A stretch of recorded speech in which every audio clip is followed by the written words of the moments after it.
একটা পার্সেল এসেছে।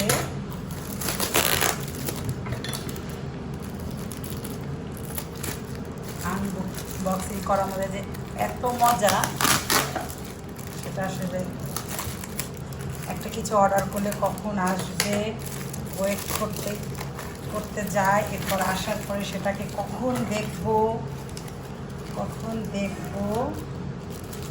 একটা ব্যাপার থাকে।